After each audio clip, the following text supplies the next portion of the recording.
They say money doesn't grow on trees, but it sure does fall out of the sky. And when that happens, people lose their minds. What if the most dangerous part of a financial crisis isn't losing money, but losing your mind? This isn't just about the economy, it's about your mental survival. Welcome to Parody, where facts meet fiction and every story has a lesson. Watch this next 5 minutes to uncover why the financial crisis is already inside your head. Behind every financial crisis is a chain of executive decisions, and behind those decisions are real human consequences. In this video, we'll decode how United States economic policies ripple through society, triggering anxiety, depression, and even trauma. We'll explore the psychological impact of recent policy shifts from budget cuts to stimulus packages and reveal how uncertainty, job insecurity, and inflation are reshaping mental health across America. Stay tuned until the end for a radical, evidence-backed solution that could help heal both the economy and the collective psyche. Your paycheck isn't the only thing shrinking, your mental resilience is too. Economic policy is the most underestimated mental health trigger in modern history. You think I'm exaggerating? Check these headlines. Suicide rates soar in Greece as economic crisis deepens. Argentina's economic crisis fuels mental health crisis. 1 in 4 Americans report feeling anxious about finances. Even worse, the science confirms that financial stress shrinks our brains. Duke University research shows that chronic money worries literally shrink the hippocampus, a region crucial for memory and stress management. But wait, there's more. Economic downturns also damage our DNA. A study published in JAMA Psychiatry found that unemployment claims spiked 40% higher following the 2008 recession and persisted for years afterwards. How much longer will it take for us to recover this time around?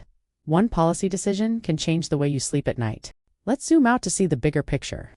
Since 2020, the U.S. government has approved $4 trillion in stimulus to save the economy. That's $4 trillion with a T. But have you noticed how quickly that money vanished? Stimulus after stimulus, relief after relief. Today, Americans are paying the price with 30-year highs in inflation, spiking gas prices, and looming recession. Recent data reveals that 64% of Americans are living paycheck to paycheck. So what does all this economic uncertainty have to do with your mental health? Well, everything, because behind each policy decision is a cascade of personal consequences. For instance, did you know that economic uncertainty can increase suicide rates by up to 40%? That's according to a study by Harvard University researchers who analyzed over 50 years of data. In other words, when the economy tanks, so do lives. And no, it's not just about losing a job or a home. It's about losing hope. When the very system designed to protect us seems intent on profiting from our pain, but we're treating the economy's fever while ignoring the nation's nervous breakdown. One decision can ripple into millions of anxious nights. It can drive a wedge between spouses, parents, and children. It can turn a walk in the park into a panic attack. That's because our mental health is intricately linked to the economy. Our brains evolved to anticipate threats, but not to handle chronic uncertainty. So as the economy crumbles, our brains sound the alarm. What if I lose my job? What if my kids go hungry? What if I can't pay my debts? These thoughts loop on a broken record, hijacking our focus, clouding our judgment, and sapping our energy. One executive decision can change the way you sleep at night. Take the recent U.S. Supreme Court ruling overturning Roe v. Wade. It's been called the biggest assault on women's rights in a generation. But beyond the protests and political debates, a silent crisis is unfolding. For millions of women, the decision to terminate a pregnancy is often a last resort, a difficult choice made when continuing a pregnancy would risk their economic stability. Without access to safe abortion services, many are now facing an impossible choice: pursue motherhood or face destitution. A study published in the journal Perspectives on Psychological Science found that women who were denied abortions were twice as likely to live in poverty and had worse overall health outcomes. It's not just about losing a job or a home. It's about losing hope. When the very system designed to protect us seems intent on profiting from our pain, one decision can change the way you sleep at night.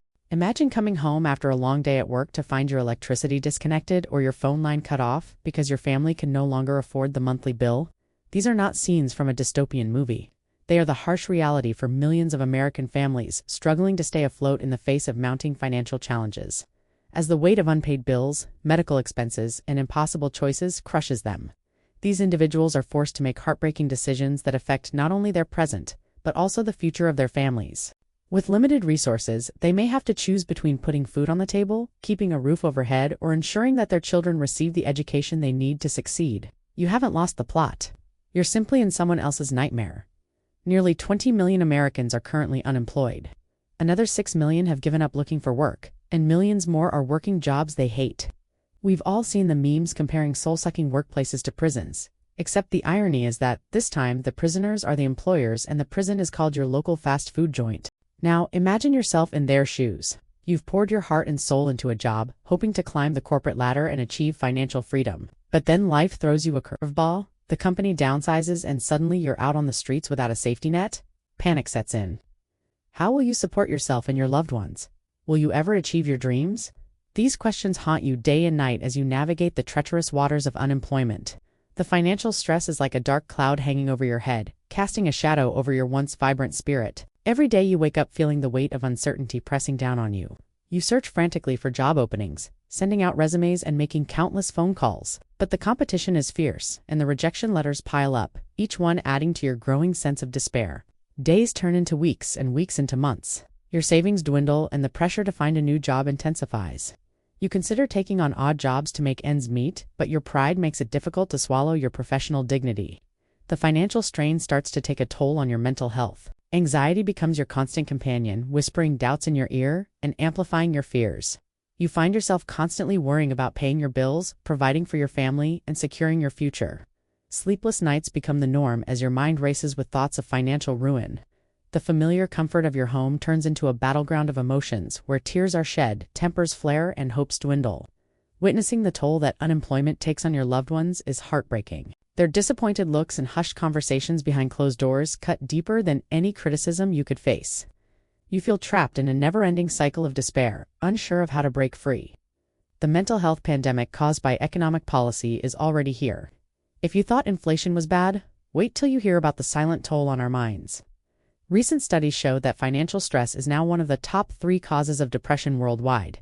But remember, statistics aren't just numbers. They represent real people, real families, real stories. Imagine Sarah, a single mother of 2 who's been struggling to keep her head above water since her husband left her. She works tirelessly at her job, doing everything she can to provide for her children. But it's not enough. As the cost of living rises and her wages remain stagnant, she finds herself falling further and further into debt. Every day is a financial tightrope walk. She has to stretch her paycheck to cover rent, groceries, and her children's education.